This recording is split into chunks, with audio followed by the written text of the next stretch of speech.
toutes et bonjour à tous. Et dans quelques instants, le départ du Grand Prix d'Europe ici sur le circuit de Jerez de la Frontera. Précisément le dernier Grand Prix européen avant l'exotisme du Japon et de l'Australie. Un Grand Prix qui s'annonce extrêmement chaud au sens propre comme au sens figuré. Chaud parce qu'il fait très chaud ici à Jerez, et Jerez est un circuit épuisant, nous l'avons vu. Chaud parce qu'il y a l'enjeu du championnat du monde, et vous l'avez remarqué, Pierre Van Vliet en tout cas l'a fait pour vous, les deux prétendants au titre, Michael Schumacher et Damon Hill, sont installés l'un et l'autre sur la première ligne de la grille de départ. Le troisième larron dans cette affaire, ce n'est pas ici Hans-Harald Frentzen, c'est Nigel Mansell qui fait sa rentrée chez Williams-Renault, en principe pour aider Damon Hill. Donc, on peut le dire, et cela dans le jargon de la course automobile, ça va déménager. Et puis, comme si ce n'était pas suffisant, il y a deux surprises. L'excellente quatrième position de Frentzen, donc, comme nous l'avons dit, à l'extérieur de la deuxième ligne de la grille. Et puis, la mauvaise 16e position de Jean Alesi et de sa Ferrari, qui pourrait bien effectuer la remontée du siècle. Tout cela sur un circuit où on peut désormais dépasser un peu plus facilement, Alain Prost. Peut-être un peu plus facilement. Depuis 1990, il y a eu une modification sur le circuit. On a supprimé la chicane qui se trouve de l'autre côté du circuit, et donc une ligne droite beaucoup plus grande avec des vitesses quand même assez élevées. Juste avant, une épingle à cheveux à droite avec un freinage très très violent. Donc on peut penser que c'est un peu plus facile à dépasser qu'en 1990. Mais ça reste très très périlleux de toute façon. Le dernier vainqueur ici en 1990, c'était vous, mon cher Alain. Johnny Reeve, alors que la grille de départ s'ébranle pour le tour de mise en place, un tout petit point rapide sur le warm-up. Alors le warm-up ce matin a marqué un nouveau renversement de hiérarchie entre Damon Hill et Schumacher. Damon Hill a repris l'avantage lors de cette séance à blanc peut-être, mais qui est quand même significative, car représentative des valeurs. En version course, 8 dixièmes de seconde d'avance sur Damon Hill, de Damon Hill sur Schumacher. Question, est-ce que l'Allemand, qui hésitait entre deux réglages aérodynamiques, n'a pas caché son jeu? En tout cas, sur la liste des temps, il se retrouvait coincé entre les deux Williams-Renault, Mansell ayant réussi le troisième temps derrière lui. Alors on résume cette dernière revue de détail avant le Grand Prix d'Europe. Premier Damon Hill en 1:23.5 au warm-up au rodage de dimanche matin.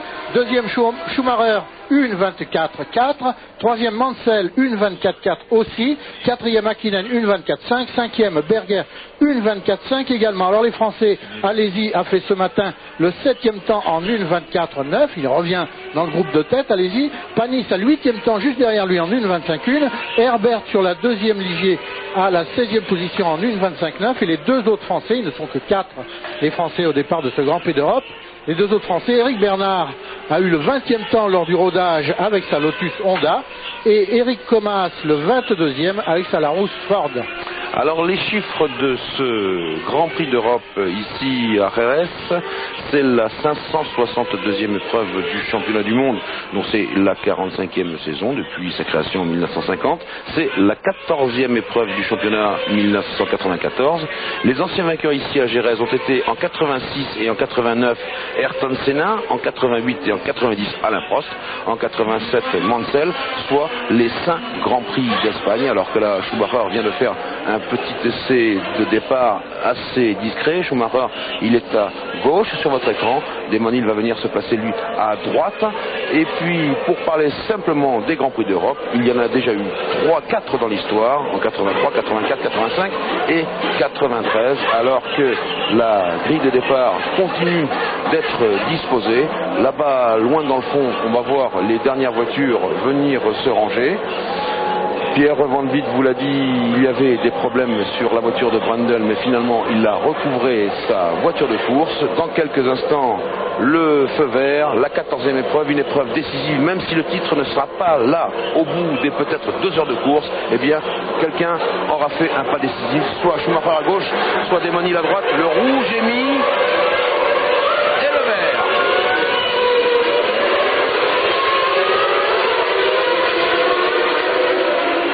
Alors qu'une voiture là-bas est restée collée sur la grille. Damon Hill est en tête. Damon Hill en tête alors que c'est déjà Berger qui est à passage. l'attaque. Schumacher en deuxième position. Berger a dépassé Barrichello. Non, ce n'est pas encore fait. Pas du tout, au contraire. Et Damon Hill qui prend tout de suite un petit peu d'avance, mais vous voyez que Schumacher est sur ses talons, bien entendu, il ne le laissera pas partir. Ici, c'est Jean Alesi qui tourne devant vous. Jean Alesi qui est parti loin en 16e position, vous le savez, on vient de vous le dire, alors que Damon Hill est déjà un petit peu en avance et que bientôt on va guetter le retour des voitures vers cette grille de départ. C'est une Larousse à moteur Ford qui est en panne et qui finalement démarre. C'est le japonais Noda. Et l'autre, remplace le japonais Katayama de Kira. Katayama, bien, attention pour le Japon. Damon Hill toujours en tête à l'issue de ce premier tour, devant Michael Schumacher. Ici, le virage où Donemi s'était fait très très mal et qui a été donc inversé. Avant, ça prenait dans l'autre sens, c'était très rapide. Ici, on arrive vers... Mansell est très mal parti. Hein. Oui, aussi très mal parti. Je pense. Vers l'épingle. Et voilà, ils vont passer pour la première fois devant nous au bout du premier tour. Hill, Schumacher, deuxième. Frenzel 3, Barrichello 4. Je pense Berger 5. Mansell 6, Irvine 7, Herbert 8, très beau début de Herbert sur la Ligier Renault, Hakkinen 9, Morbidelli 10, 11 Blundell, 12 Brundle, 13 Alesi qui a donc regagné 3 places alors que le classement s'affiche sous vos yeux et que l'on voit les deux prétendants au titre, Alain, qui s'échappent. Pas de cadeau. Oui, tout à fait normal. De toute façon, la course va se dérouler, en tout cas pour la première place entre les deux. Ça paraît logique. Les prétendants au titre en fin de saison sont toujours normalement très très forts parce que très motivés, parce que très au fait de tout ce qui se passe au niveau de leur écurie et de leur voiture. Donc ils sont intrinsèquement plus et mieux préparés que les autres. Ce qui est surprenant, c'est que Schumacher avait l'air d'avoir fait un très très bon départ et on n'a pas très bien vu ce qui s'est passé. Peut-être un petit problème au changement de vitesse. On ne sait jamais, même avec des boîtes semi-automatiques, ça peut arriver. Mais en tout cas, Damon Hill, qui d'habitude est toujours moins bien parti cette année que Schumacher, ou en tout cas la majorité des cas, et bien pour cette fois qui est peut-être même la plus importante, et bien se retrouve en tête. Et de ce qu'on a pu voir pendant tout le week-end, on sait que la performance des voitures et des pilotes est relativement proche. Et bien sur les 2-3 premiers tours, et bien on s'aperçoit, voilà, on voit le départ. Schumacher part bien, Damon Hill aussi. Mansell patine énormément. Et bon, les deux voitures ont légèrement bougé, hein, Schumacher et Damon Hill sur la grille au feu rouge. Hein. J'espère qu'il n'y aura pas de problème, mais en tout cas, au moins l'avantage c'est que les deux ont bougé légèrement. Donc il ne faudrait pas qu'il y ait un problème ni pour l'un ni pour l'autre. On peut dire en tout cas que le départ a été tout à fait correct. Un œil d'aigle comme le vôtre a bien repéré cela alors que nous sommes à bord de la voiture de Michael Schumacher et que l'on sait déjà qu'il y a un premier abandon et c'est celui de Christian Fittipaldi sur son Arrows qui n'a pas bouclé le premier tour. Toujours à bord de la Benetton Ford de Michael Schumacher avec cette Williams Renault là-bas. On ne peut pas parler de course tactique, Alain, parce que Michael, il ne faut pas qu'il marque les 6 points de la deuxième place, mais bien les 10 points de la première place. Oui, de toute façon pour lui, c'est quand même lui qui est dans une position, je dirais, un peu plus difficile dans la mesure où ce circuit de Jerez, très sinueux, comme on le voit avec la caméra embarquée, est quand même normalement à l'avantage de sa voiture et donc de lui-même. Donc s'il perdait des points ici, on peut penser qu'à Suzuka, notamment le prochain Grand Prix, ce serait vraiment à l'avantage de la Williams. Donc la tactique, elle se fait pour gagner la course, mais on ne peut pas parler de tactique pour marquer des points ou pour assurer en tout cas un résultat. Je pense que ce qui compte aussi bien pour l'un que pour l'autre, c'est la victoire et c'est donc les 10 points. Alors que les deux voitures ont bouclé le troisième tour et que ni Damon Hill ni Michael Schumacher en tête presque roue en roue, voyez, n'amuse pas le terrain, on sort au large sur les vibreurs. Sachez que les vibreurs maintenant ne sont plus de vrais vibreurs mais d'authentiques bordures, simplement signalées par des couleurs différenciées. Il n'y a plus de marche d'escalier, vous voyez ici, donc on peut les emprunter assez largement. Il ne faut pas bien sûr outrepasser la bordure car c'est l'herbe et c'est la sortie de piste pratiquement garantie. Un point sur le classement, toujours 3 Frentzen, 4 Barrichello, 5 Mansell, 6 Berger, 7 Irvine, 8 Herbert, 9 Hakkinen, 10 Morbidelli, allez-y 13 Panis, 14, j'ai oublié Brundle, 12 avec la McLaren Peugeot, Comas est 19e, Bernard est 21e pour faire un petit point sur le clan des Français. Et puis, eh bien, pour ce qui concerne l'écart, en tout cas, Damon Hill et Michael Schumacher sont pratiquement roue dans roue. Schumacher remonte un petit peu sur Damon Hill. La preuve, c'est que le meilleur tour de Damon Hill, c'est une 26.4, celui de Schumacher, une 25.8. Mais en revanche, les deux hommes sont en train de semer leurs poursuivants. C'est-à-dire que Damon Hill, qui est parti beaucoup plus fort que Schumacher, a imposé au jeune Allemand d'attaquer à l'extrême avec sa Benetton. On voyait la Benetton souvent en travers dans des virages. Schumacher en venait souvent à contre-braquer pour contrôler des écarts de sa voiture. Mais maintenant qu'il a pris le rythme de Damon Hill, il semble se rapprocher de nouveau de celui-ci. Il est vraisemblable que Damon Hill, connaissant les caractéristiques du circuit de Jerez, joue avec le fait qu'il occupe la première place. Il sait que Schumacher ne pourra pas l'attaquer. Alors que l'on voit un petit peu la remontée de Mansell, on est parti pour 69 tours de 4 km 428, ce qui fait 305 km, et que là on a un paquet de furieux ici dans les positions intermédiaires, mais ce qui nous intéresse c'est Hill et Schumacher en tête. Alors avant qu'il se passe quelque chose, on va à Paris et on se retrouve dans quelques instants. Jerez dans le 7e des 69 tours de ce Grand Prix, et ça chauffe non pas pour Hill, non pas pour Schumacher, mais dans ce groupe que vous voyez composé de Frentzen, Mansell, Barrichello, Berger, Irvine et plus loin Herbert.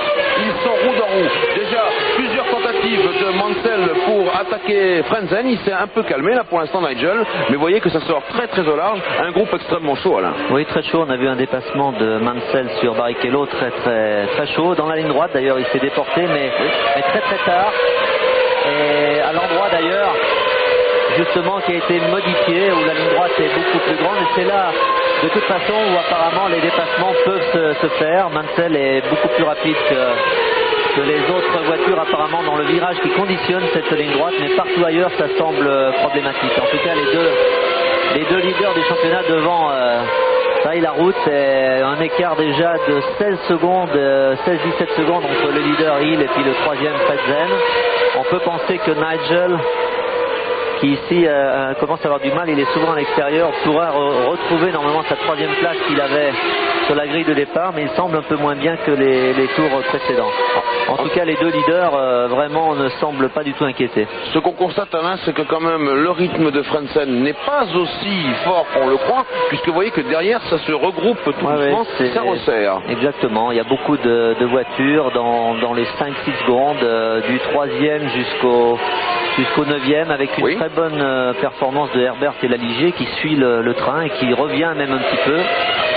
C'est pas facile sur ce circuit, on le voit d'ailleurs dans ces images d'attaquer et de tenir le rythme en même temps, alors que les deux premiers ont la route parfaitement libre, aucune perturbation aérodynamique. Schumacher se tient un petit peu à l'écart, peut-être même volontairement pour l'instant. On peut imaginer que ça peut être volontaire.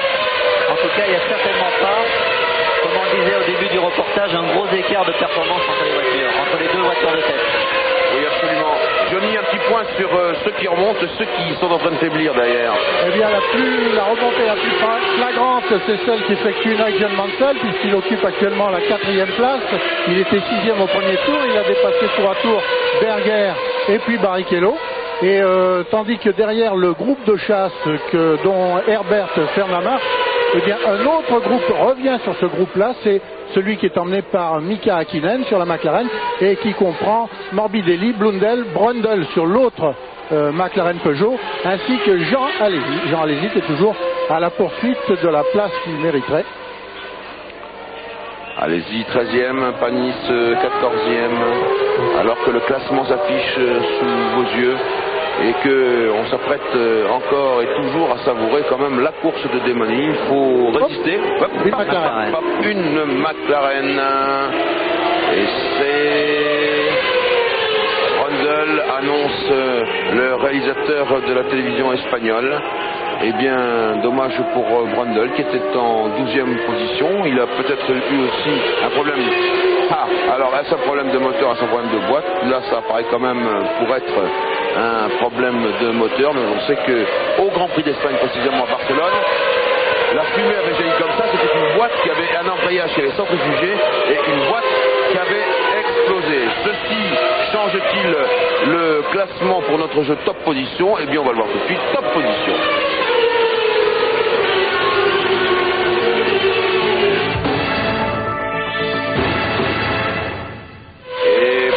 C'est facile, 3615 code de TF1 et Damon Hill et Schumacher, ils ne se lâchent pas d'une semelle. Le rythme de Damon Hill c'est 1,26 et 1 dixième pour ce qui concerne le 9e tour. Ici nous sommes dans le 10e tour. Schumacher c'est 1,25,9, c'est 2 dixièmes d'écart, c'est le même rythme. Oui, alors là c'est évident que apparemment les deux équipes ont planifié 2 arrêts pneumatiques. On pense en tout cas que ça devrait être comme ça. Est-ce que Schumacher est à l'attaque à 100% derrière Damon Hill? Parce que on sait que de toute façon au début de course, même s'il était juste dans sa boîte de vitesse, il serait extrêmement difficile de dépasser sans prendre de gros risques.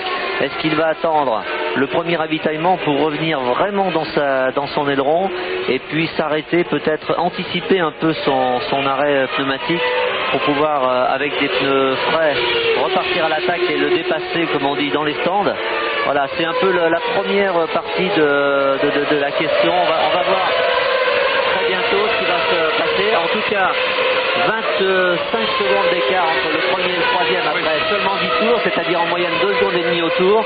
C'est énorme et ça prouve que le train devant est absolument d'enfer, à 100% de leur capacité et les capacités de leur voiture. Les 2 pilotes de tête du championnat font le trou et sans incident mécanique, c'est bien entendu entre deux que se joue la victoire.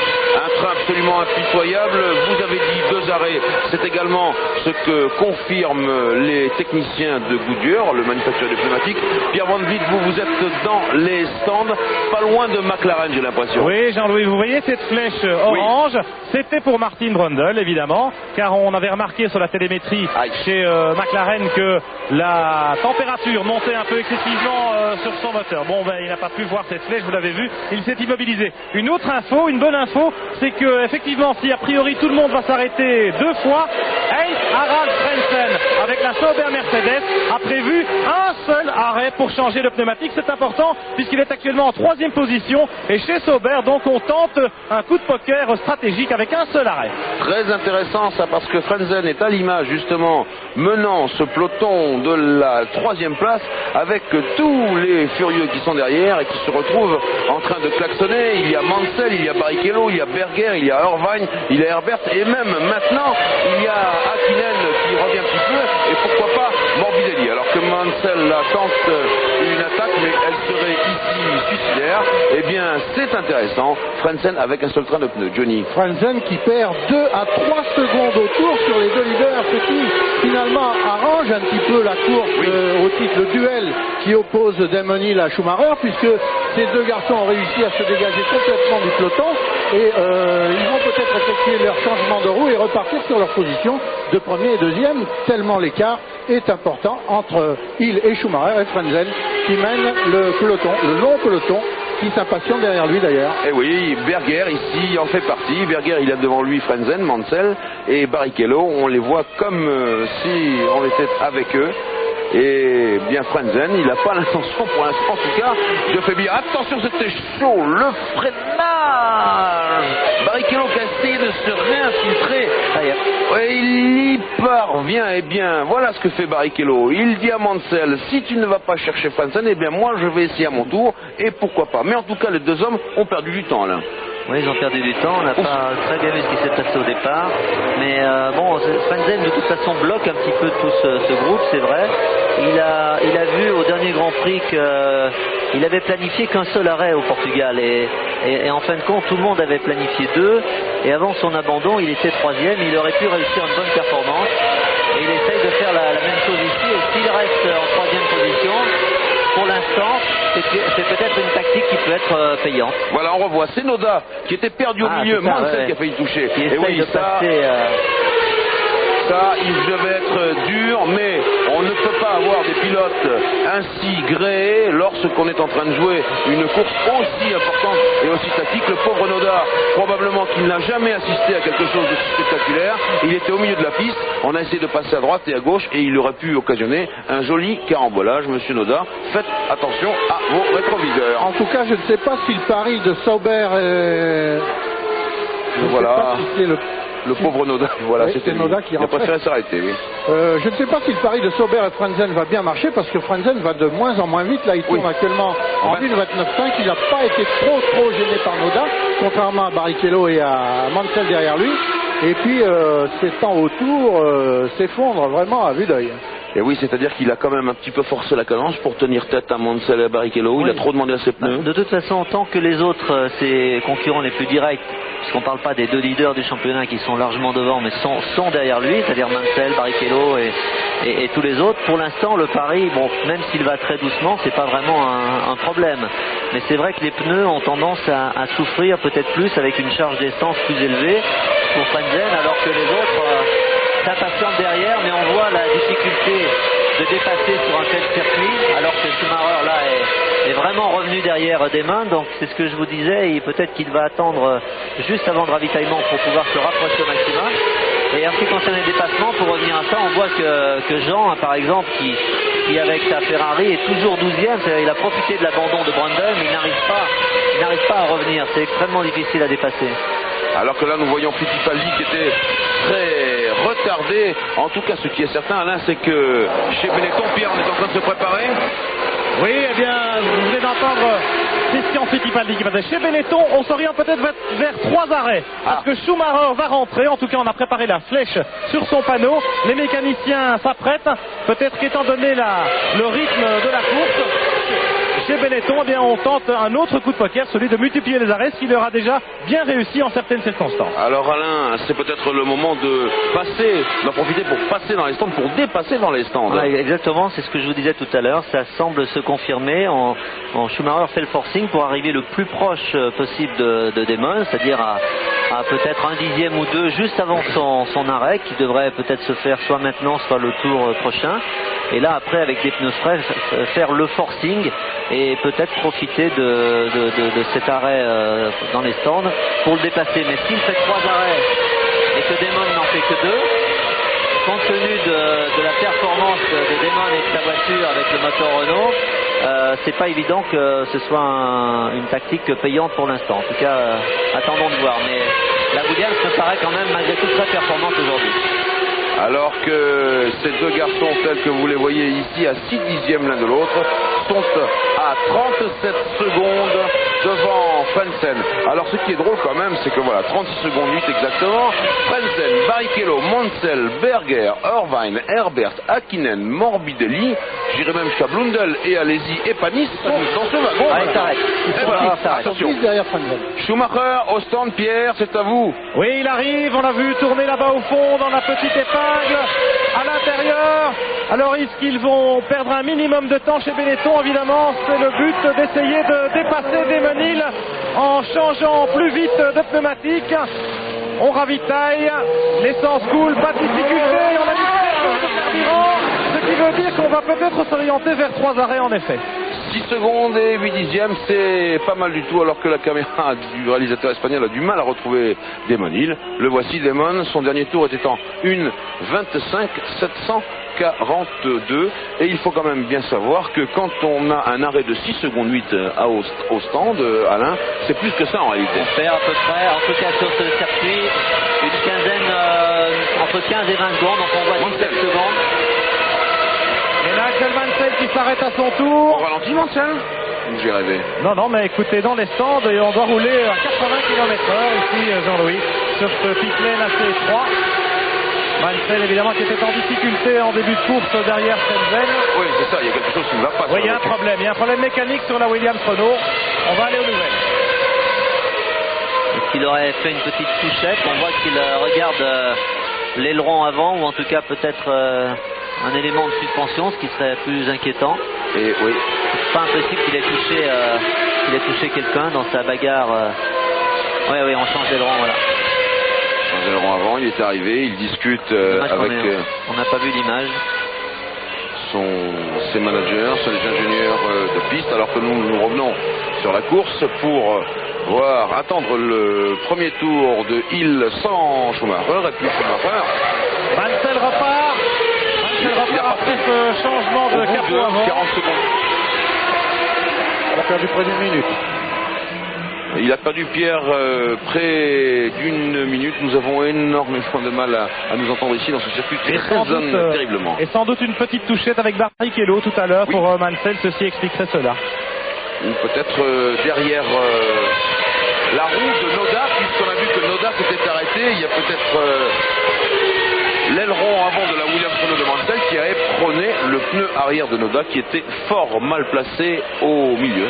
Et sur ces images, on voit que les deux Jordan sont très très bien placés dans le groupe de chasse, puisque Barrichello 4e et un arrêt au stand, c'est Blundell. Un abandon, c'est Verstappen. Verstappen qui effectue un tête à queue qui se retrouve dans le bac à sable. Verstappen qui est sorti il se passe des choses. Qui a dégagé Manu Militari, il le voilà, Verstappen il a freiné un peu trop tôt. C'est en bagarre avec deux Cesaris apparemment. A-t-il essayé de le freiner plus tard que d'habitude pour dépasser l'Italien? Ça va être intéressant de voir donc en combien de tours maintenant Schumacher avec des pneus frais par rapport à Damon Hill. Et si vous aviez vu la moue de Flavio Briatore et Tom Walkinshaw après l'incident Verstappen, moi je ne serais pas sûr du contrat 95 du pilote hollandais chez Benetton Renault. Oui, parce que là il y a le titre pilote mais il y a le titre constructeur. Et là autant l'arrêt de Mansell était aussi une mauvaise nouvelle pour le titre constructeur pour Williams et Renault. Et l'arrêt de Verstappen en est bien sûr une autre pour l'écurie Benetton. Alors Schumacher qui après son arrêt au stand a compté 19 secondes 88, autant dire 20 secondes de retard sur Damon Hill, a réduit déjà ce retard à 18,2. Il tourne en 1,25,0, ce qui constitue le meilleur tour en course depuis le départ. Pas étonnant puisqu'il a des pneus frais. Et donc il revient sur Hill. Maintenant reste à savoir si le fait que Hill apparemment doivent s'arrêter une fois de moins gagnera dans cette stratégie ou pas. Chez Williams Renault, on s'apprête à accueillir Damon Hill parce que les pneus sont déjà sortis des couvertures chauffantes. On attend le leader. Le classement. Alors là c'est pas une bonne nouvelle pour Damon Hill et Williams, parce que s'ils font autant d'arrêts que la Benetton, ça veut dire que Schumacher aura déjà fait au moins 2 tours en pneus frais. Et voilà Damon qui s'arrête et on peut penser que Schumacher prendra la tête de la course après cet arrêt ravitaillement. Alors les 4 pneus sont changés rapidement, on met pas trop de carburant non plus comme pour la Benetton et il repart. 8 secondes et 7 dixièmes pour Damon Hill. Schumacher en tête. Ce qui veut dire qu'on va faire 3 arrêts, mais l'important c'est que Schumacher soit en tête de la course, et ça c'est primordial, vous voulez dire, pour la tactique, oui, bien sûr. Alors pour l'instant c'est 1 Schumacher, 2 Hill, 3 Frentzen, 4 Barrichello, 5 Berger, 6 Irvine, 7 Herbert, 8 Hakkinen, 9 Alesi, 10 Panis, 11 De Cesaris, 12 Thomas, 13 Katayama, 14 Morbidelli, 15 Martini, 16 Zanardi, 17 Blundell, 18 Bernard, 19 Rabin, 20 Alboreto, 21 Mansell. Premier arrêt chez Ferrari pour Gerhard Berger qui repart. Berger et Herbert qui s'est arrêté également. Il repart sur les talons de Berger, Herbert. L'assemblage est un peu partout, on s'apprête à 3 arrêts. Oui, chez Sauber, vous voyez que c'est Andrea De Cesaris et pas Frentzen qui s'est arrêté, puisque Frentzen, en principe, s'arrêtera une fois de moins. Schumacher, donc, en tête de ce Grand Prix d'Espagne, c'est là ce qui est extrêmement important. Il vient de nous dire Alain Prost, et oui, et voilà maintenant Damon Hill derrière. On va chronométrer cela exactement dès leur prochain passage. Top. C'est une règle dans les arrêts pneumatiques.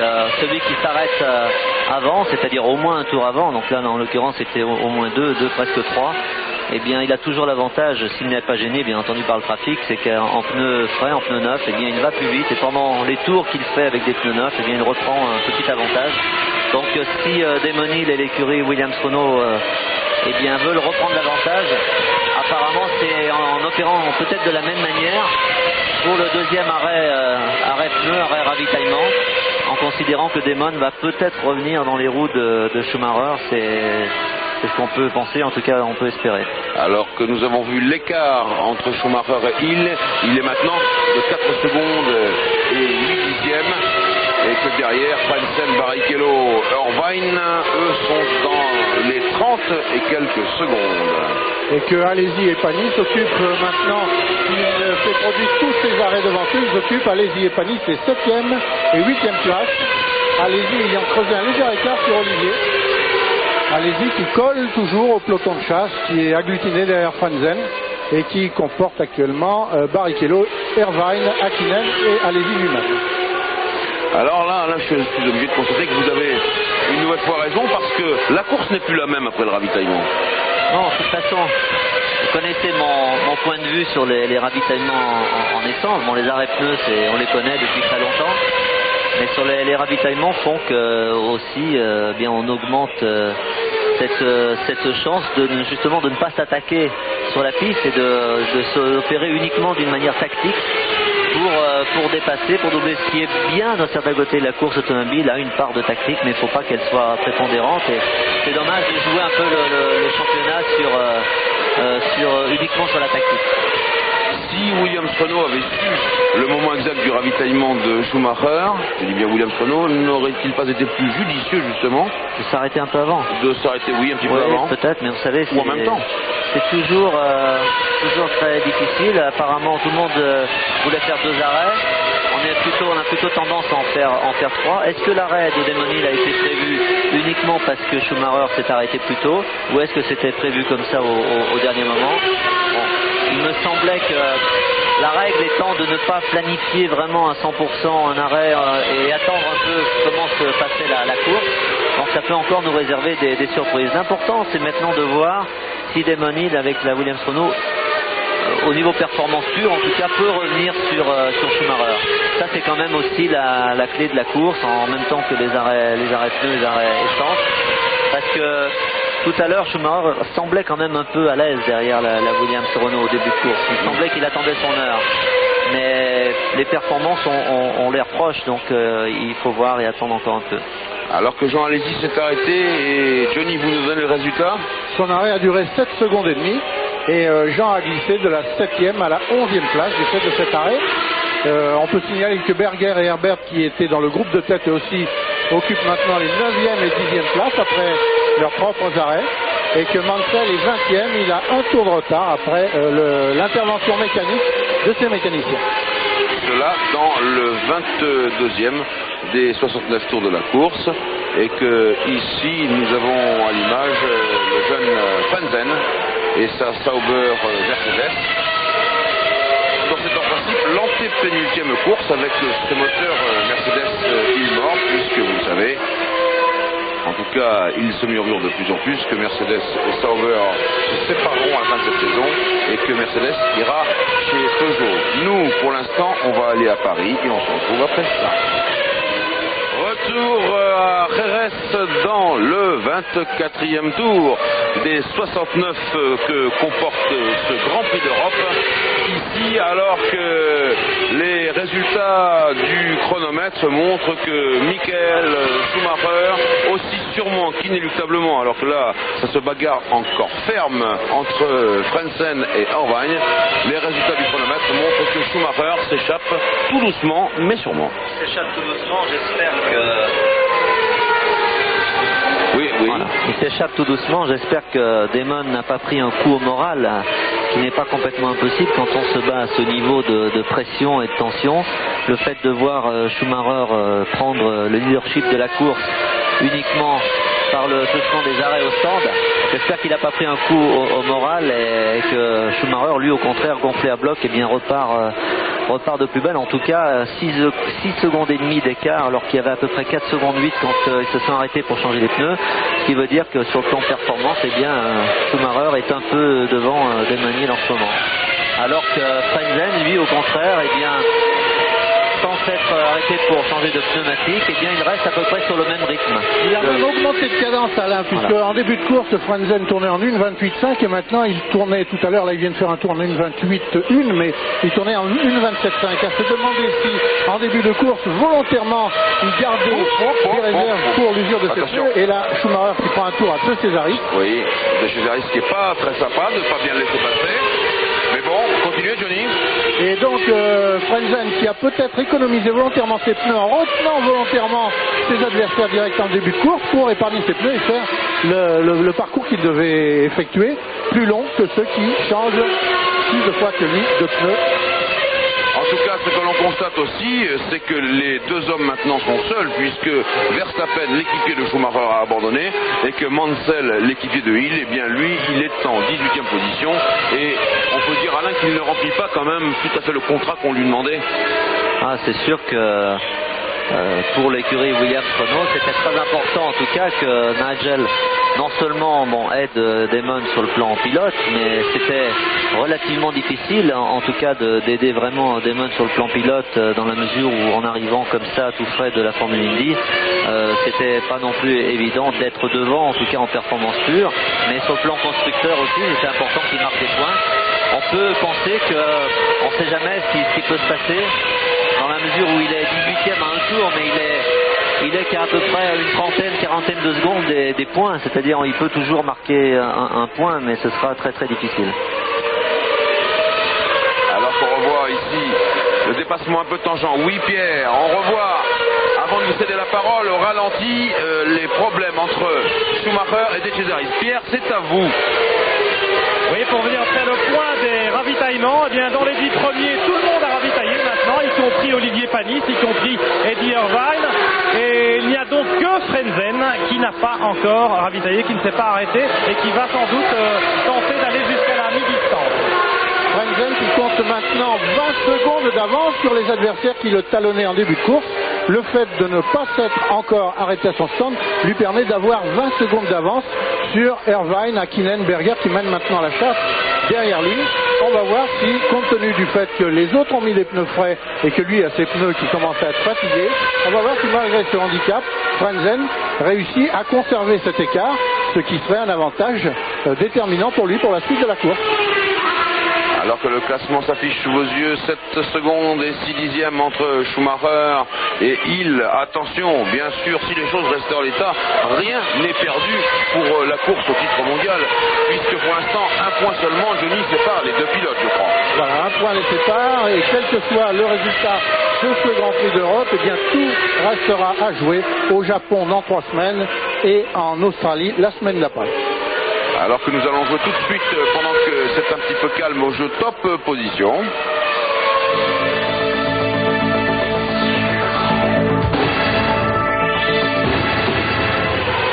Avec, pour jouer le Minitel 3615 code TF1.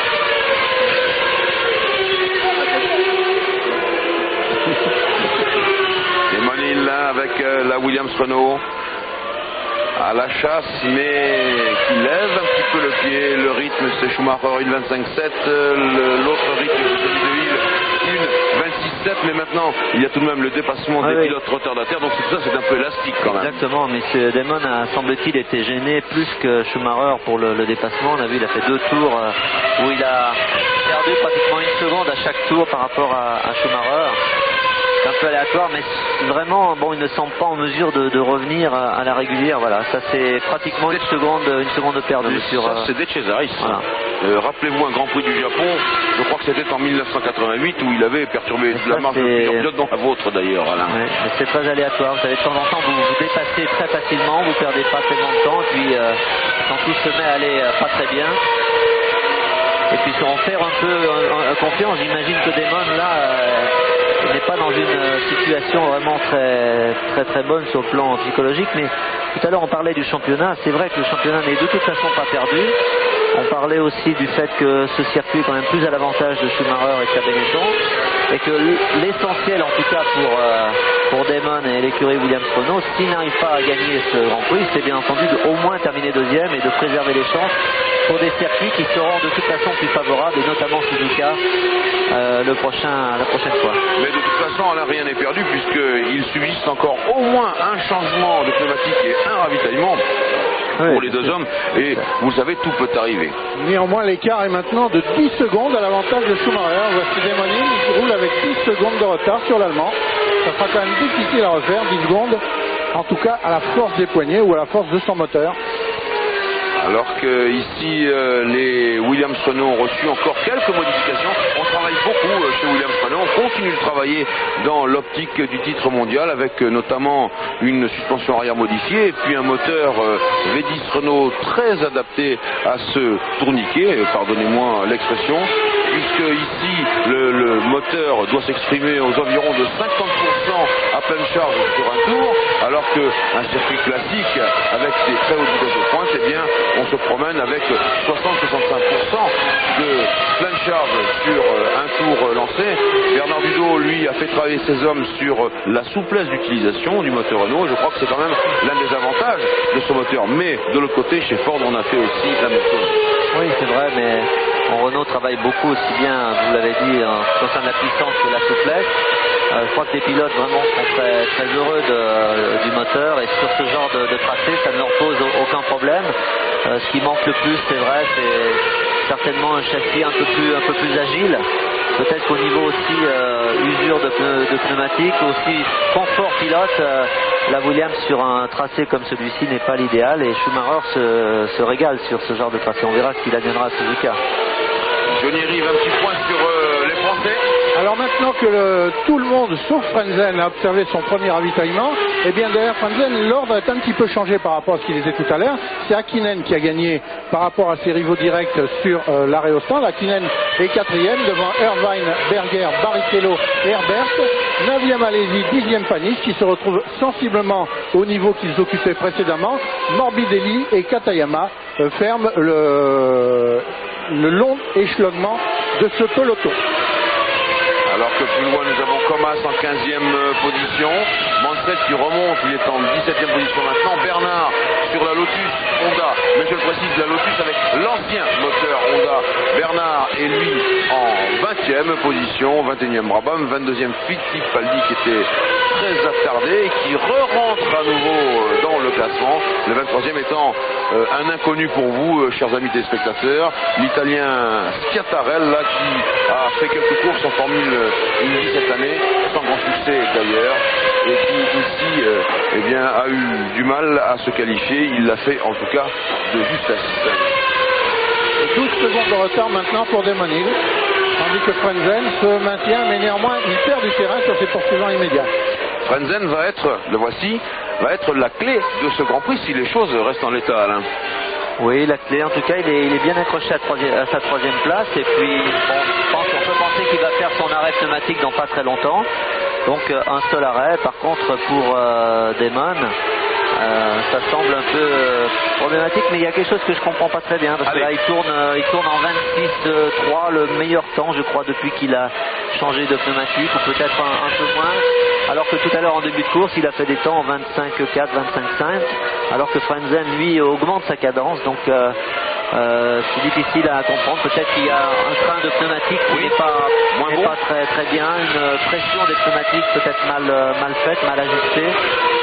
Alors que Schumacher, lui, semble vraiment voler une 25.0, donc des écarts de plus d'une seconde au tour par rapport à Damon Hill, ça paraît beaucoup par rapport à ce qu'on a vu ce week-end.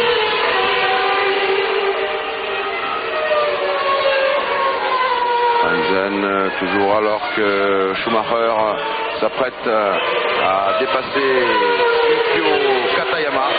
Katayama qui occupe la 12e place, malgré son départ complètement raté. Il est maintenant 12e Katayama. C'est ce que nous disent ce genre de circuit extrêmement tortueux. Oui, il vaut mieux passer de cette façon. C'est-à-dire qu'on peut penser que Hill et Schumacher, ou plutôt Schumacher et Hill, pour dire le bon ordre du classement, eh bien, vont être les seuls à terminer dans le même tour, parce que, en tout cas, peu avant la mi-course, nous sommes dans le 32e tour, le Grand Prix voiture en comporte 69, eh bien, il y a déjà 13 voitures qui ont été dépassées avec un tour de retard maintenant. Pierre Van Vliet. Oui, Jean-Louis, alors qu'on approche le cap de la mi-course, vous l'avez dit, on se prépare chez Sauber à accueillir Heinz-Harald Frentzen pour la première fois. Et chez Benetton, on est déjà prêt à changer les pneus de Michael Schumacher pour une deuxième fois. C'est vous dire si beaucoup d'activités, beaucoup d'animations nous attendent ici dans les stands. Ça s'anime chez Benetton, c'est vrai. Me poser la question de savoir si, apparemment Benetton va faire donc 3 arrêts. Poser la question de savoir si Damon Hill pourrait faire que 2 arrêts. Ça, ce serait une explication au fait qu'il tourne quand même beaucoup moins vite que Schumacher. Donc on aurait mis peut-être un peu plus d'essence et c'est pas impossible. Comment aurait-on réglé les voitures, Alain, pour ce faire? Là, malheureusement, c'est plus la pression des pneumatiques qu'il faut très bien ajuster. Le réglage des voitures, vous savez, depuis qu'il y a eu l'abolition des suspensions actives, ne se fait plus de l'intérieur. Donc le réglage est fait une bonne fois pour toutes. Damon était très content du comportement de sa voiture ce matin. C'est pour ça que cet écart quand même assez conséquent avec ce deuxième train de pneumatiques me fait un peu douter. Attention, ça se précise du côté de l'équipe Benetton Ford, alors que là, Schumacher prend un xème tour à Schiattarella qui remplace Jean-Marc Goulon sur la Civic, qui ne le remplace pas d'ailleurs avantageusement. On suit toujours Schumacher en tête de ce Grand Prix. Va-t-il rentrer dans les stands pour son deuxième arrêt ravitaillement? En tout cas, cela paraît imminent. Toujours dans les stands, on est prêt. Le virage qu'on peut appeler le virage Donnelly. Ensuite le grand droite derrière. Ils sont prêts, voilà. C'était prêt. Tout est prêt chez Benetton. Les mécaniciens se préparent, se concentrent. Alors comme il faut 20 secondes à peu près, les pilotes perdent 20 secondes compte tenu de la décélération, de la réaccélération et de l'arrêt lui-même, Damon Hill va sans doute récupérer au moins momentanément la première place. Pas de problème à signaler.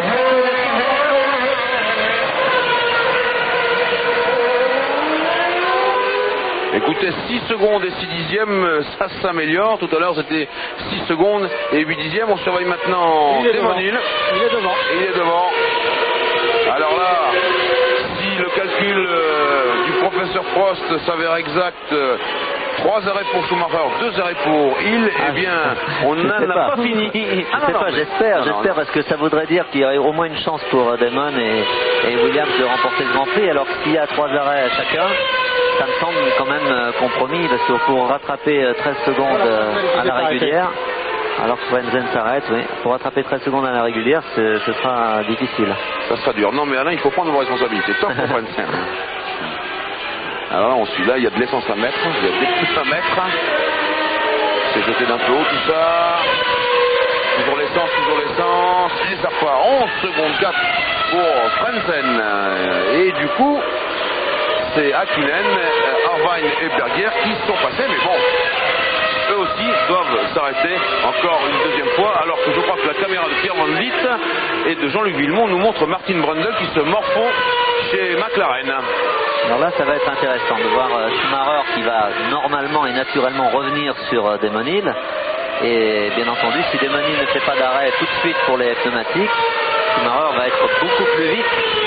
Est-ce qu'il va prendre les risques pour le dépasser?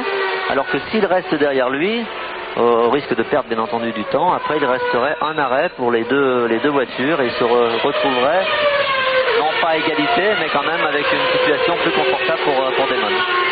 Eh bien on suit ça. Très compliqué, faut être très ingénieur. Oui, mais décision de confiance. D'où la difficulté des arrêts pneumatiques, enfin arrêts ravitaillement. C'est un peu trop compliqué. Je peux vous apporter une toute petite précision, Alain, c'est que tout à l'heure, lors de son premier tour, départ arrêté, Damon Hill avait perdu 4 secondes sur Schumacher qui lui était lancé, et là c'est l'inverse, Schumacher a perdu 3 secondes seulement dans son tour départ arrêté sur Damon Hill qui était lancé. Il n'est pas très loin Damon Hill, on a vu l'image fugitivement, Damon Hill passé et Schumacher pas loin. Oui Pierre. Oui Jean-Luc, pour vous dire que chez Williams Renault, quand on pose la question 2 ou 3 arrêts, on n'y répond pas. Bernard Dudot m'a fait signe que soi-disant il n'avait pas compris ma question, mais il avait un large sourire quand même qui s'affichait. Et je pense qu'on s'oriente seulement vers 2 arrêts chez Williams Renault pour Desmonil, ce qui relance évidemment l'intérêt de la Frankie. Pierre, dites à Bernard Dudot que vous venez de la prendre à la Prost. Non, Desmond s'arrête. Hein, attention. Oui, c'est juste. Desmond s'arrête. Oui, ils sont prêts chez Williams. Ils sont prêts à accueillir le pilote anglais, mais ce serait peut-être son dernier arrêt. On va voir s'il dure un peu plus longtemps que d'habitude. Oui. Ça veut dire qu'on met davantage d'essence et cela signifierait éventuellement que chez Williams Renault, eh bien, on tente le coup. C'est cela, Pierre, c'est cela. Tout à fait. 9 secondes 0, on a changé de pneu. Attention à la sortie des stands qui est très tangente, elle me fait peur. Cette sortie des stands, elle est en pleine prise de trajectoire. J'espère que ce sera ça, mais c'est un peu la tactique dont on parlait au début. Je pense que l'écurie Williams a pris une option de voir un peu comment se passait le déroulement de la course avant de prendre une décision définitive. Le fait qu'ils ont vu certainement, ils ont regardé que Frentzen ne s'arrêtant qu'une fois, voyant que ses temps n'évoluaient pas tellement, au contraire même allaient plutôt en s'améliorant pendant la première partie de la course, eh bien ça leur fait penser que justement les pneus ne se dégradent pas tellement et que ça vaut peut-être le coup de prendre le risque de ne s'arrêter que 2 fois au lieu de 3 pour Schumacher certainement. Le classement tête, Schumacher redevenu premier à la place de Desmonil, il est deuxième, Hakkinen avec sa McLaren Peugeot est troisième, Irvine 4, Berger 5, Barrichello 6, Frentzen 7, Herbert 8, Panis 9, Alesi 10, 11e Katayama, 12 Morbidelli, 13 Blundell, 14 De Cesaris, 15 Mansell, 16 Thomas, 17 Martini, 18 Zanardi, 19 Alboreto, 20 Bernard, ça n'a pas changé, 21 Brabham, 22 Fittipaldi, 23 Scattarella. Alors toujours 13 secondes 9 d'écart, c'est beaucoup quand même. Hein. On est chez Desmonil. Alors on est chez Desmonil, j'espère qu'il va pouvoir dépasser, car là aussi c'est la clé du gain ou de perte de temps, bien entendu. Derrière un retardataire, c'est facilement 1 ou 2 secondes autour. C'est deux Cesaris. Encore une fois, c'est pas le plus facile. Voilà, il ferme la porte. Oui. C'est une demi-seconde. Il est gentil, voilà. Andrea, c'est sûr. C'est un vieux briscard, mais tout de même. C'est pas dur pour Damon, hein. 19 secondes. Ouais. Beaucoup. Oui, c'est beaucoup parce que, regardez, il faut faire encore plus de temps. On sait qu'un arrêt fait à peu près perdre 17-18 secondes. On est difficile. À l'improst, on est dans la fourchette là. On peut espérer mieux. On est juste, mais il ne faut pas que ça dure plus longtemps que ça. Or, les Cesaris, c'est bien. Il faut le comprendre aussi. Il joue sa carte. Et là, Damon embarque pas mal d'essence. Oui. Hein, c'est-à-dire qu'il il n'y a pas loin de, je sais pas, on peut imaginer 90 litres peut-être en réservoir, donc c'est pas mal d'essence, la voiture est un peu moins. Voilà. Alors que ça a failli toucher aussi, et puis que les pneus, ma foi, eh bien, ont été endommagés un petit peu. Chaque blocage, c'est pas bon. Un tour complet derrière De Cesaris pratiquement. Et ce n'est pas fini, Alain, attention, il faut pouvoir mieux sortir de l'épingle, que lui mieux accélérer. Voilà cette épingle qui se négocie en deuxième. Il y arrive, voilà, bravo. Et allez, ça repart. 3e, 4e, 5e, 6e. Il a perdu 4 secondes. Et, bien sûr, ici, on négocie en deuxième. Un coup de 3e rapide ici. Et puis à nouveau la 2e. C'est un circuit vraiment qui est épuisant. C'est presque Monaco, c'est Budapest. Et puis 3e, 4e, 5e. Un petit bout droit bientôt ici pour souffler. 6e, une grande courbe ensuite. Et on attaque. Alors que Desmonil va bientôt prendre un tour à oui, c'est ce que je voyais. On attaque un bout droit en 6e. Et puis on revient à nouveau dans les tourniquets. 5e, 3e, 4e, 2e. Bon, très épuisant. C'est épuisant. Un circuit très fatigant et c'est surtout un circuit où il est difficile de tenir un rythme constant tout le temps. Parce qu'il y a on double beaucoup de voitures, il y a beaucoup de poussière en dehors de la trajectoire. L'adhérence change pratiquement continuellement d'un tour à l'autre. C'est vraiment une concentration très très dure. Peut-être pas aussi dure que Monaco quand même, mais c'est pas facile parce que ça va quand même plus vite qu'à Monaco. Hein. Il y a une partie très très rapide, vous l'avez dit, beaucoup en 4e, 5e. Ce qui est vite. C'est très vite, c'est plus de 200 km/h, 220 km/h. Demonil toujours en deuxième position à 24 secondes de Schumacher et qui revient, vous l'avez dit, sur Nigel Mansell en 14e position. Quand il sera prêt à le dépasser, eh bien nous serons revenus de Paris. À vous. Jerez pour ce Grand Prix d'Europe dans le 40e tour d'une course qui en comporte 69, alors que sur la piste ça se bagarre sérieusement et que je crois, Pierre Van Vliet, vous n'êtes pas loin de Martin Brundle dans le stand de l'écurie McLaren Peugeot. Absolument, avec Martin Brundle qui est au micro de notre confrère américain de ESPN pour l'instant. On attend quelques secondes avant de vous le proposer. Eh bien, dès que vous l'avez l'interviewé, et là nous suivons Frentzen qui est aux prises avec les Ligier Renault. Johnny, un point sur le classement rapide. Frentzen donc à l'image qui occupe la 7e position. Il précède actuellement de très peu Johnny Herbert sur la mieux placée des Ligier, lequel est suivi par Olivier Panis. Olivier Panis qui a pris l'avantage sur Jean Alesi. Tout à l'heure, l'ordre entre les deux Français 9e et 10e de ce Grand Prix d'Europe était Alesi 9e, Panis 10e. C'est maintenant l'inverse. Et les 4 voitures roulent en formation très serrée. Alors que avec oui, Martin Brundle, un petit mot rapide. Martin, what happened to you in the beginning of the... Well, we lost my race car Martin, on qu'est-ce the qui vous grid. est arrivé? J'ai vu que les cadrans, la température montait de plus en plus et malheureusement, nous avons eu un gros problème de moteur. What is your feeling about this race between Michael and Damon, Martin? You have Quel est watched the race votre from the sentiment pit entre Michael et Damon pour le championnat du monde? Michael semble avoir les choses sous contrôle, mais il fait presque 3 secondes sur un tour par rapport à Damon, c'est bien. Merci Brundle. Oui, Brundle qui nous expliquait que Damon Hill avait perdu près de 3 secondes sur un tour, et c'était produit plusieurs fois, et ça bien sûr c'est au cours des dépassements des attardés, des pilotes retardataires, là on l'a vu. Alors qu'on a vu à l'image que Jean Alesi avait perdu son déflecteur aérodynamique, que le tour d'avant il y avait des étincelles dans la ligne droite. Je me demandais ce que c'était. Juste après la ligne droite descendre, il a perdu son déflecteur, donc sa voiture va être certainement un peu moins bien balancée aérodynamiquement. Ravitaillement éclair pour Mika Hakkinen avec l'autre McLaren Peugeot encore en course, bien placé. Là aussi on ravitaille très vite, ça veut dire qu'on embarque relativement peu de carburant. Mika Hakkinen qui était en 6e position. Le classement maintenant, c'est Schumacher devant il à 27 secondes, et ensuite un groupe composé de Irvine et Berger. Plus loin nous avons Barrichello qui est à peu près tout seul, Hakkinen, vous l'avez vu, qui vient de ravitailler, et puis un autre groupe de chasse composé de Frentzen, Panis et Alesi. Et comme vous l'avez dit, Alesi a perdu un déflecteur, moyennant quoi eh bien la Ferrari va être plus rétive à conduire, plus difficile, moins d'adhérence. Hop, je crois même qu'il a un autre problème, hein, j'ai l'impression. C'est-à-dire, je me demande s'il n'a pas un problème de moteur. Voilà. Ah oui, il est en train de baisser sérieusement de cadence. Oui, tout le monde passe et repasse. C'est bien.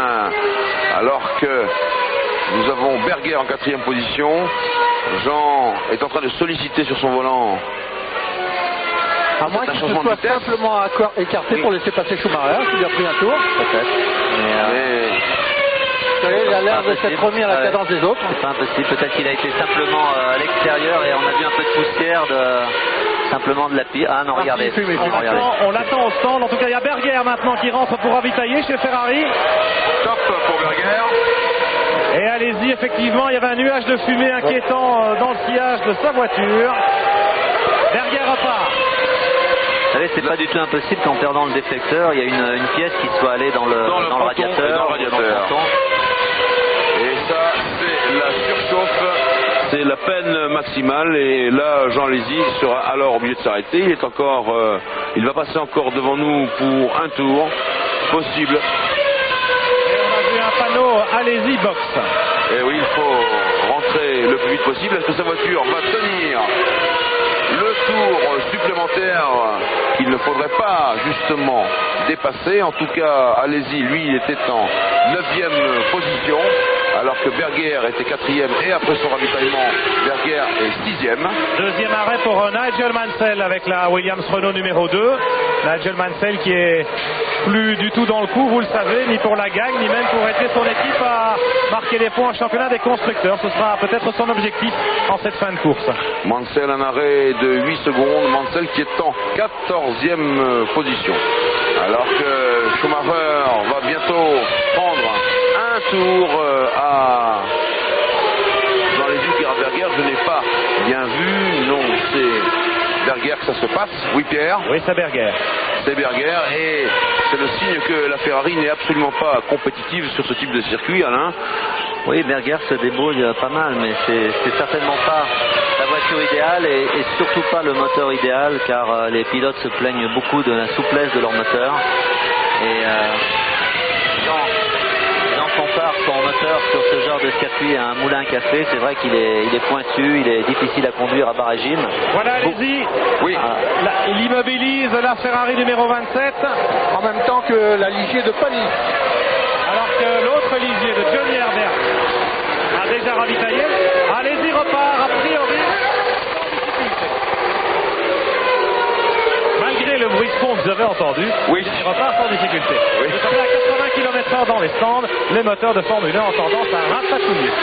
Alors que justement, nous voulions expliquer que Alesi et Berger n'avaient pas le même moteur. Berger a un moteur spécial Jerez qui est censé avoir un peu plus de coupe. Et ce moteur, Jean Alesi n'en a pas voulu, il n'a pas souhaité l'utiliser. Il préférait son moteur traditionnel.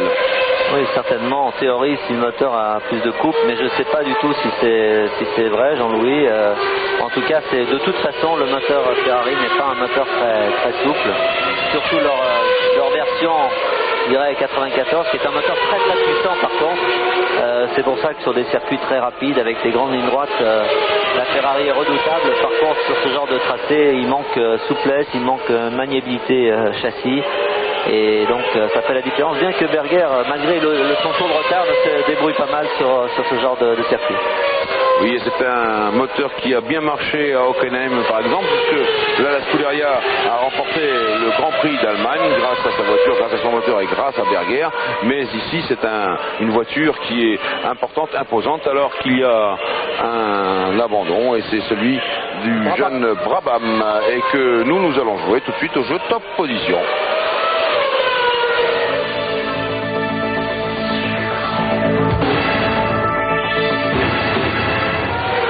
Et c'est facile, 36-15, code TF1, c'est le moment d'en profiter.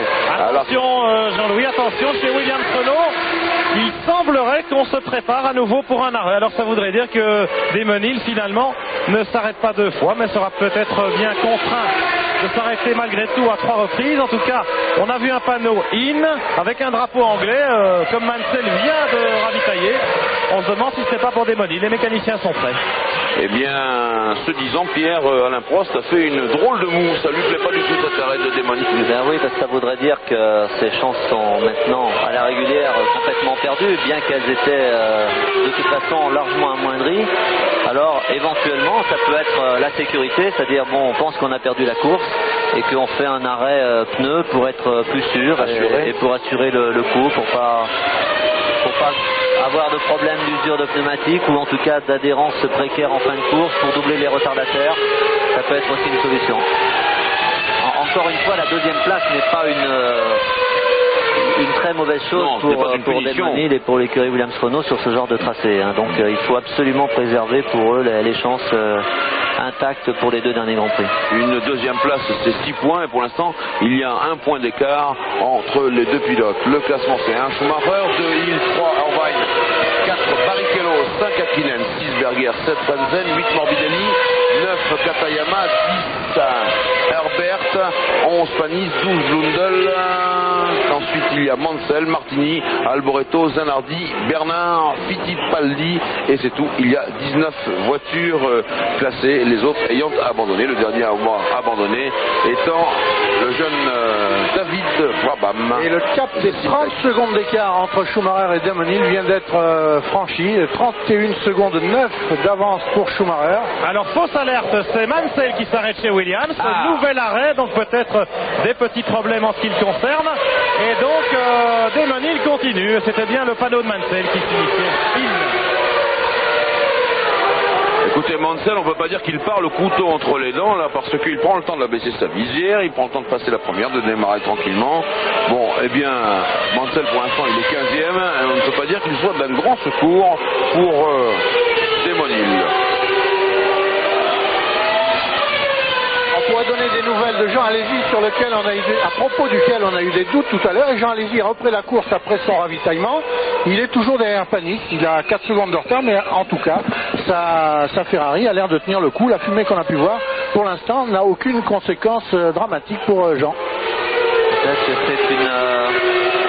difficile d'imaginer une fumée sur une voiture de course sans incidence. Mais sait-on jamais, peut-être que c'est une petite fuite d'eau et on peut pas dire qu'elle s'est stabilisée comme ça par miracle. J'espère qu'il pourra aller au bout.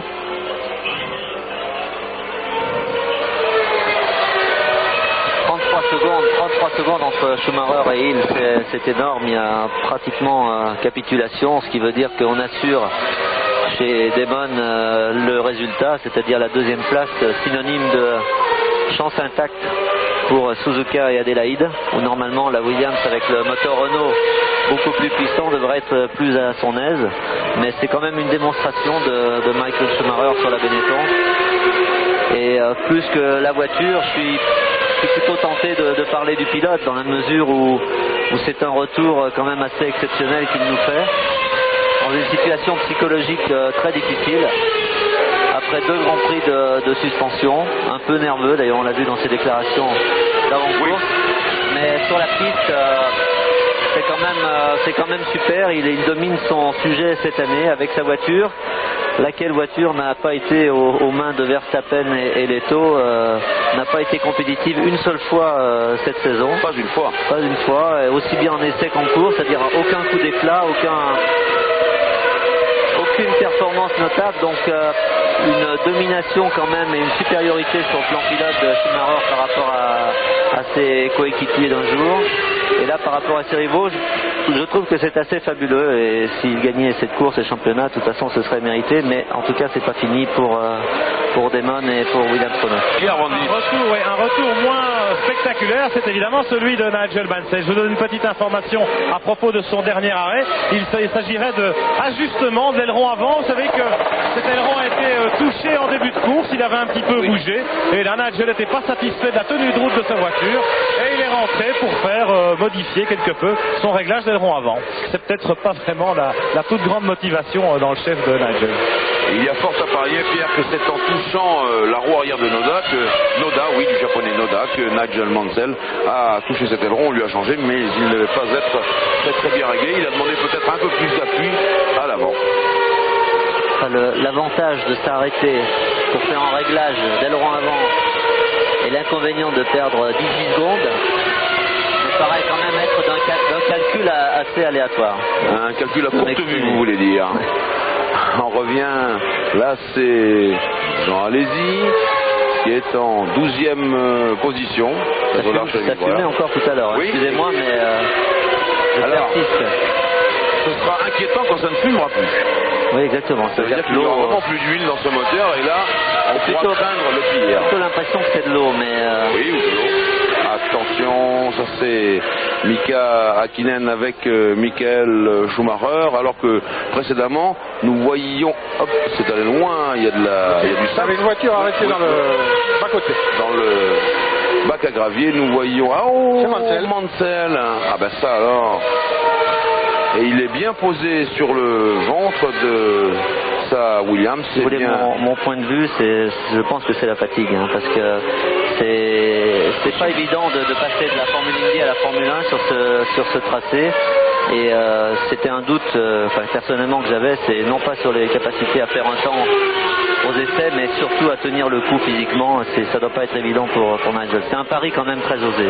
Alors que Michael Schumacher a quelques problèmes, on va voir comment ça va se passer ici pour attaquer Mika Häkkinen qui braque sec devant. Bien sûr qu'il y a la profondeur de champ des caméras qui joue, mais enfin Häkkinen pour l'instant il est en 3e position. C'est dire. Troisième parce que Irvine vient de s'arrêter à son stand. C'est dire la cavalcade en tête de Schumacher et dans une moindre mesure de Damon Hill, alors qu'on essaie ici de dégager la voiture de Mansell. Un détail, voilà comment il est sorti. Mansell prend pour l'arc au livreur et il y va directement.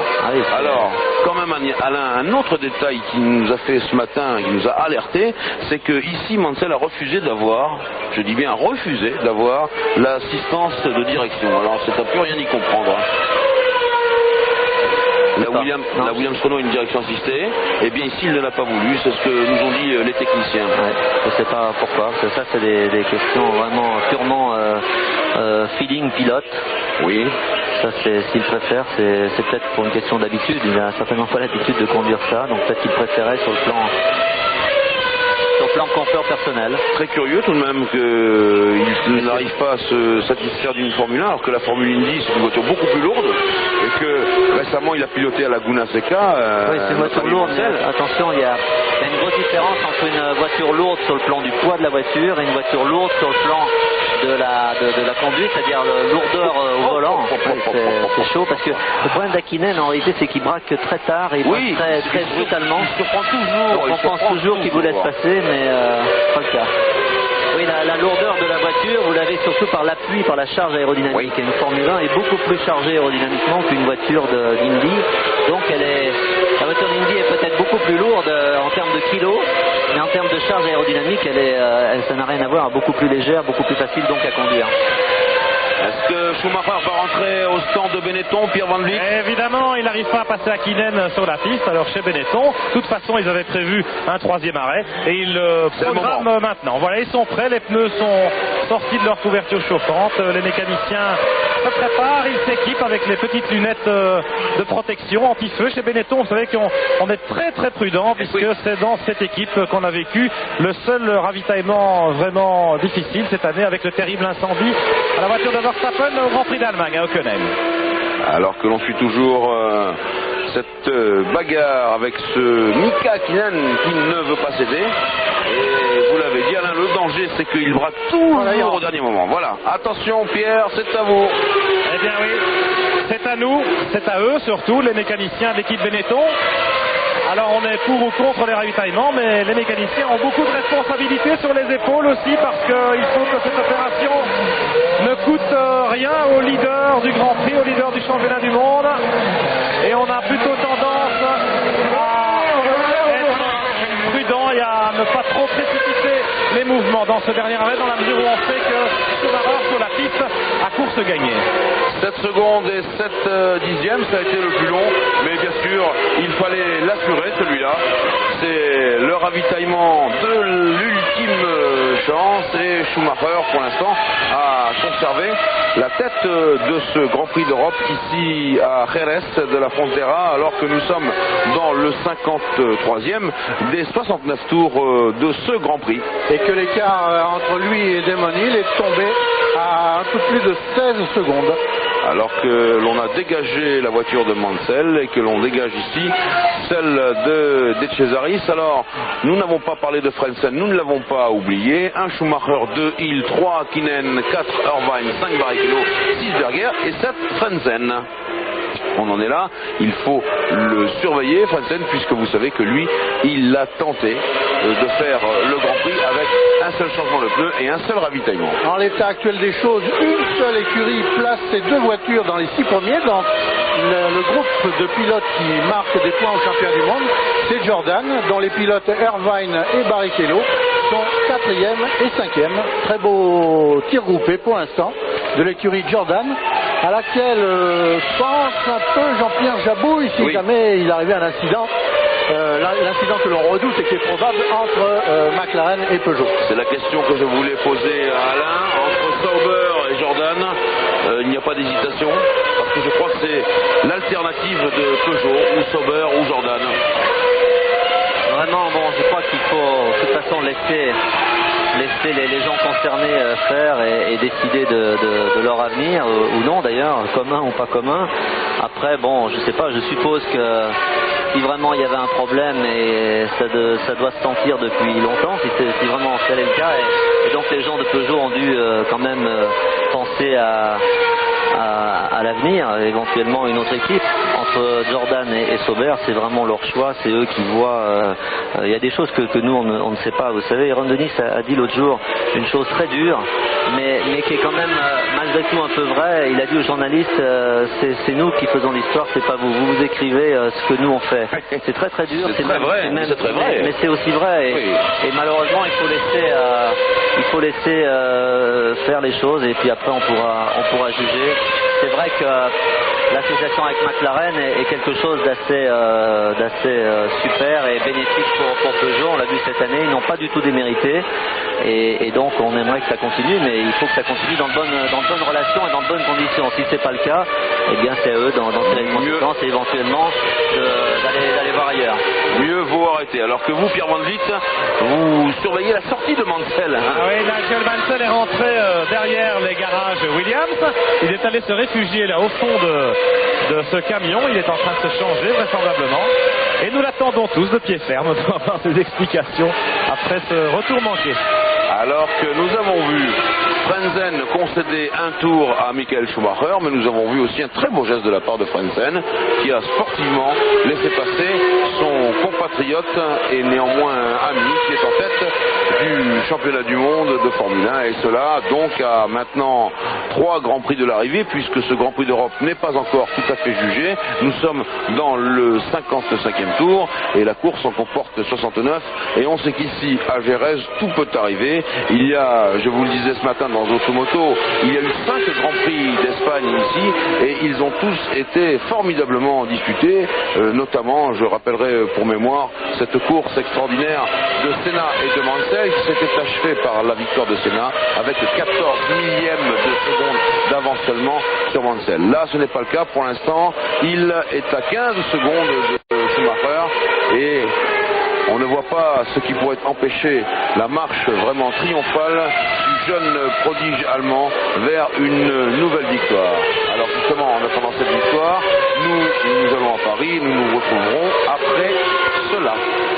Retour à Jerez de la Frontera dans le 57e tour de ce Grand Prix d'Europe qui en compte 69, avec toujours en tête Schumacher, devant Hill et devant Hakkinen, soit une Benetton Ford, une Williams Renault et une McLaren Peugeot. Ici maintenant, tout le monde attend la victoire de Michael Schumacher, et si elle a des échos de par le monde grâce aux télévisions, en tout cas Alain Prost, elle n'aura pas beaucoup d'échos sur le plan des spectateurs qu'on pourrait presque compter sur le doigt d'une main. Non, mais c'est intéressant de voir que bon, c'est un Grand Prix, c'est vrai, qui a été mis en remplacement du Grand Prix d'Argentine annulé. Mais je voulais simplement dire un petit mot sur les spectateurs qui sont, à mon avis, je ne sais pas, on peut estimer autour de 10 000, 15 000 maximum. Et encore. Et je trouve que c'est un peu dommage pour la Formule 1 d'avoir peu de spectateurs, mais surtout de dire que c'est pas la faute des spectateurs. C'est quelqu'un me disait ce matin, on paye 1000 francs, ou on demande 1000 francs pour les places ici, alors qu'il n'y a absolument qu'une course et même pas de course annexe. Et je trouve dommage de voir ce spectacle de gradin vide encore une fois. Donc si les gens de la fédération et je sais pas, les constructeurs, les sponsors, si ça pouvait quand même essayer de faire quelque chose pour attirer un peu de monde sur les circuits, je pense qu'en mettant les places un peu moins chères, ça devrait déjà un peu aider quand même. Oui, car il est vrai que s'il n'y a pas la foule, s'il n'y a pas le nombre de spectateurs suffisant, eh bien ce n'est pas tout à fait la même chose. On a l'habitude de Monaco, certes petit, mais c'est toujours bondé. On a l'habitude de Monza, où quand même les tifosi viennent en masse. Et ici, on est dans cet endroit un petit peu désert, un petit peu curieux et somme toute un petit peu surréaliste, n'est-ce pas, Johnny Haig?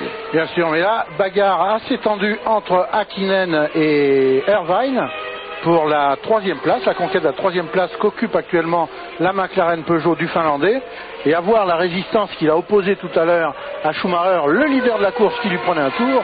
On se demande si Irvine arrive à revenir sous son aileron arrière, s'il trouvera un passage entre les roues de la McLaren et le bord de la piste.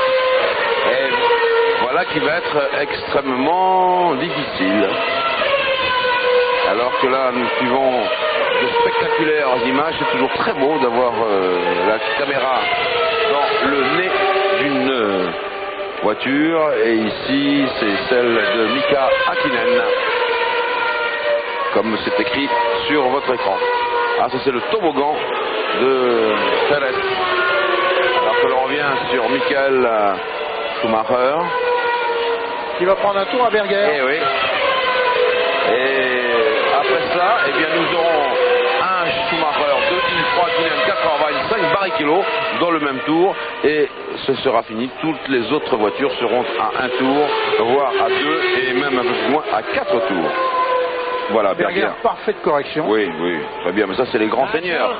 Nigel, a difficult start. What happened after? It was a very bad start I made. J'ai pris un mauvais départ. But then the front of my ring got broken by Barrichello and we made an early pit stop.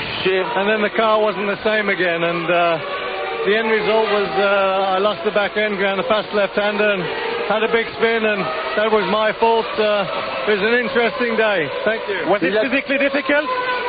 Est-ce que c'était difficile? I'm just a little bit disappointed. Non, je suis oui, un petit peu déçu. Il dit, Nigel dit donc qu'il a touché Barrichello et qu'il a eu un problème d'aileron qu'on a vu, donc il s'est arrêté pour changer d'aileron. Et il dit qu'après la voiture n'était pas tout à fait pareille et qu'il a perdu le contrôle de la voiture dans la grande courbe qu'on a vu d'ailleurs. Et il est parti en tête à queue, qu'il est très, très déçu, apparemment pas fatigué mais très déçu. Ce n'était donc pas Noda, c'était Barrichello qui est en 5e position. Oh là, ça a fumé sur le freinage, j'espère. Barrichello d'ailleurs. C'est Barrichello qui est en 5e position et qui est précédé par Irvine, son équipier. C'est bien serré à droite pour laisser passer Schumacher, qui lui prend un tour, à lui aussi. Oui, Irvine qui fait quand même une très belle saison. On a parlé beaucoup, même énormément de Barrichello depuis le début de l'année. On a parlé d'Irvine, mais souvent en mauvais termes, puisqu'il a quand même été impliqué dans pas mal d'accrochages ou d'incidents. Mais jamais, disons, du bon côté. Et pourtant, il est quand même assez souvent devant Barrichello. Et c'est quand même assez intéressant parce que c'est un peu le propre de la Formule 1 et d'ailleurs un peu le problème, c'est que suffit qu'un pilote fasse une très très bonne performance et on en fait déjà une star et en tout cas du pilote de demain, alors que bon, des gens comme Irvine qui sont peut-être un peu plus discrets sont considérés un peu au second plan, alors qu'il fait mieux que se défendre par rapport à lui. Bien sûr, mais ça c'est la justice immanente et nous l'avions dit en son temps à la Fédération internationale au moment du Grand Prix du Brésil. Irvine ne portait pas seul la responsabilité de cet accident qui aurait pu être catastrophique et finalement tout le monde s'en était à peu près bien sorti. Course très serrée car si Schumacher et il sont très très nettement détachés sur le restant du peloton. En revanche, le peloton est échelonné en quelques 30 secondes entre Häkkinen qui est 3e, Irvine, Berger, Barrichello, Frentzen, Katayama 8e, 9e Herbert, 10e Panis, 11e Alesi et 12e Morbidelli. Tous ces hommes sont groupés en très peu de secondes. C'est un chapelet qui s'égrène le long du circuit de Jerez et donc on peut constater qu'il y a eu assez peu d'abandon jusqu'à maintenant puisque 19 voitures sont encore en course et que ma foi occuper une 10e place c'est pas si mal dans ce contexte. Nous sommes maintenant dans le 61e tour, plus que 8 tours pour Michael Schumacher, soit un peu plus de 35 km avant de rallier la ligne d'arrivée. On n'en dira pas plus, on ne va pas lui porter malchance, mais Schumacher pourrait emporter ici la 8e victoire de sa saison. Et vous savez, il l'a dit lui-même, nous l'avons nous aussi dit plusieurs fois, il a été suspendu pour 2 courses. C'est là le retour du grand Michael, on va l'appeler comme cela maintenant. En tout cas, il fonce maintenant avec 24 secondes d'avance sur Damon Hill, qui a été son rival le plus constant au cours de ce Grand Prix d'Europe à Jerez, où nous avons eu un petit peu tout en même temps, c'est-à-dire nous avons eu Mansell, nous avons eu Schumacher, nous avons eu un certain nombre de remplacements et l'on sait maintenant que la saison ira totalement à son terme. Il faudra attendre le Japon et l'Australie pour savoir qui est champion du monde et somme toute on ne peut pas rêver mieux, Alain. Non, Michael, s'il gagnait la course bien entendu, peut être champion du monde au Japon. Hein. Mais en tout cas, on n'a pas eu vraiment la course qu'on attendait. On pensait quand même avoir une lutte beaucoup plus serrée entre Schumacher et Damon Hill, ce qui prouve encore une fois que, on l'a vu depuis le début de la saison, les essais et la course sont deux choses très différentes et que pour battre Schumacher en course avec sa voiture, eh bien il faut que ses adversaires, eh bien, soit, oui, c'est une crevaison de Barrichello, c'est pour ça qu'il s'est arrêté et que Berger est passé 5e. Pour que les adversaires battent Schumacher en course, eh bien, il faut qu'il soit largement devant aux essais, c'est-à-dire que intrinsèquement sa voiture et lui-même sont plus performants en course qu'aux essais. Peut-être pas seulement pour des raisons de performance, mais aussi de confort, de régularité, confort de conduite. La Williams, ça a l'air quand même encore et toujours un peu difficile à conduire et peut-être fatigante pendant la course. Une petite anecdote, Jean-Louis, c'est que chez McLaren, eh bien, il y a eu une panne électrique et tous les écrans de contrôle chez McLaren sont éteints, ce qui a poussé Ron Dennis et Mansour Roger à aller à côté chez Peugeot pour suivre la course en compagnie de leur partenaire motoriste. Voilà, dans les détails actuels de leur relation, bah, c'est rigolo. Gauche à droite, Jean-Pierre Jabouille et puis Jacques Levacher, Ron Dennis et puis Mansour Roger. Alors que nous revenons ici sur Michael Schumacher et cette splendide Benetton Ford, très constante comme voiture, une voiture dont on ne dira jamais assez les qualités, une voiture assez réduite dans ses mesures avec un moteur extrêmement performant. Une voiture sans gros défauts, avec certainement pas une qualité propre, mais sans de points de défaut, qui fait que c'est ce qu'on appelle une voiture homogène. Et le pilote peut s'exprimer en toute quiétude à son volant, et c'est ce que fait admirablement Schumacher. On peut même dire, Alain, je crois que sa plus grande qualité, c'est d'avoir Schumacher au volant, parce que pendant l'absence de Schumacher, on a vu que les Benetton étaient complètement absentes de la bagarre en tête. Verstappen et Netto, malgré toutes leurs qualités, ce sont de très bons pilotes, n'étaient pas là comme Schumacher, qui non seulement est à l'avant, mais il est devant. Ah, exactement. C'est pour ça que je disais sans de gros avantages techniques.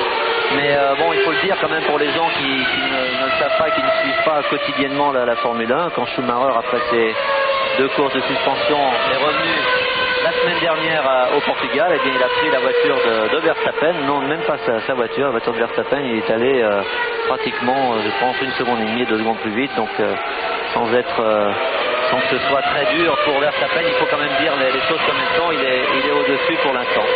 Ce que vous avez dit d'ailleurs, Alain, au moment du Grand Prix du Portugal, c'est que l'homme conservait l'avantage sur la machine, et à ce propos, nous avons reçu un volumineux courrier à TF1 nous disant, eh bien oui, c'est ça qu'il faut dire, c'est vrai que s'il n'y a pas le pilote, eh bien ma foi, la machine elle a beau être la meilleure du monde, elle n'était pas bien classée, et on l'a vu effectivement avec les Benetton Ford sans Schumacher.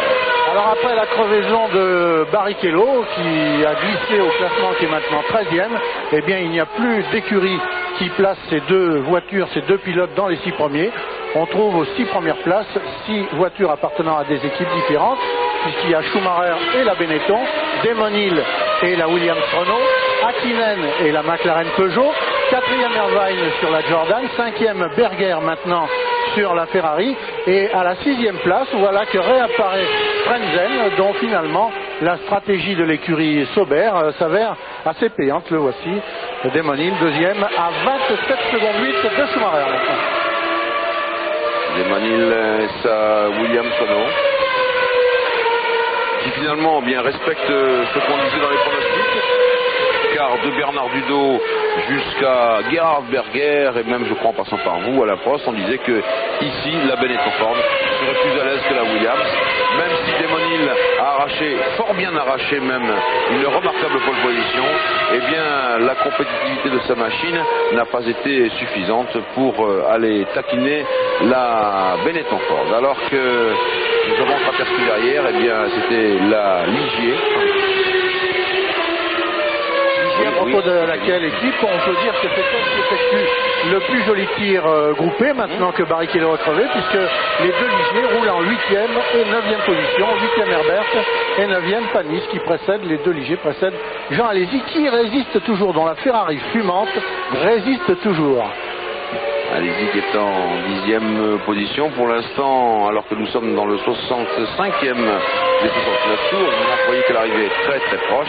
Eh bien, il ne reste plus que 4 voitures dans le même tour. Schumacher, Hill, Hakkinen, Irvine, c'est-à-dire une Benetton Ford, une Williams Renault, une McLaren Peugeot et une Jordan à moteur Hart. Vous voyez que ces Jordan, elles ne sont pas si modestes que l'on croit. Au contraire, elles font mieux que tirer leur épingle du jeu. D'autant moins modeste, si l'on précise le nombre d'employés qui travaillent sur les moteurs Hart qui animent les Jordan. Chez Ferrari, je crois qu'au département moteur, il y a quelque chose comme 150 ou 200 personnes. Chez Renault Sport, c'est à peu près pareil, 150 personnes pour préparer les moteurs de Formule 1.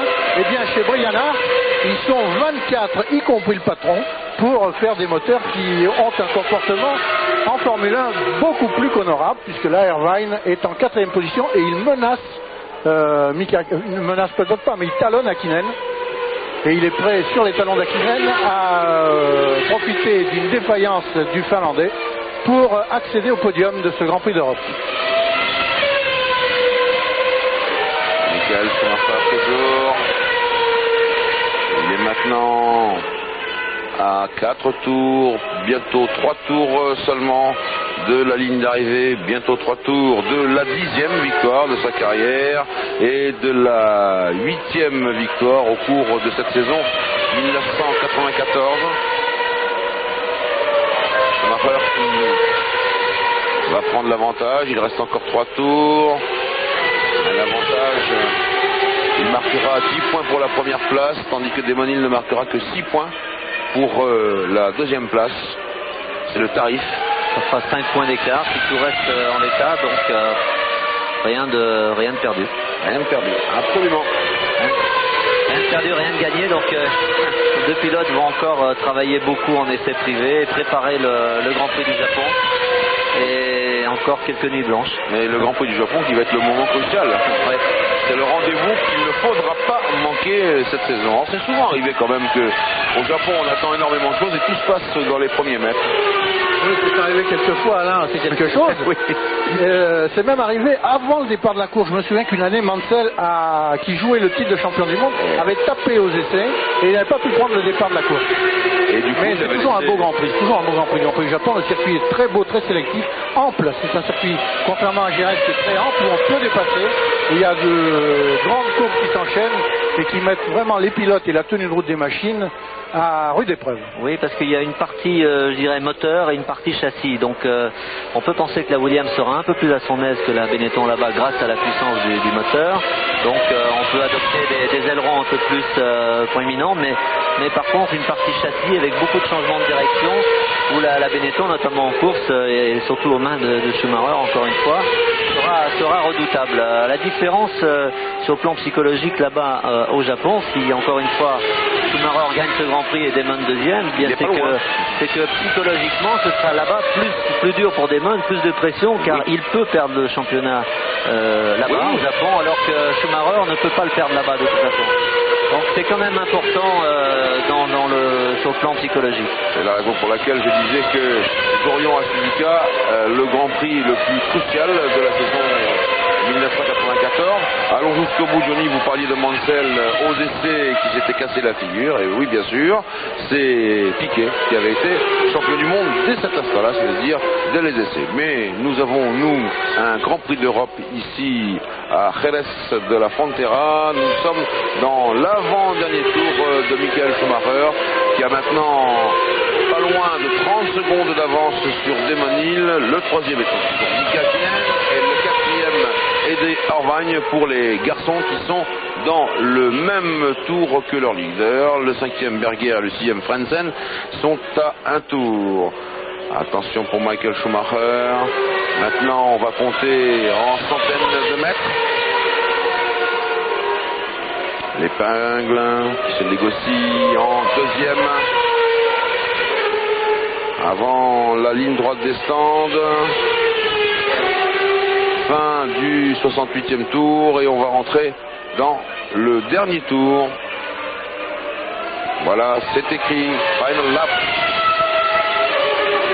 30 secondes d'écart entre les deux premiers, donc si Schumacher réussi à boucler les derniers mètres de course, eh bien Damon Hill ne pourra plus le rejoindre. C'est maintenant plus que certain.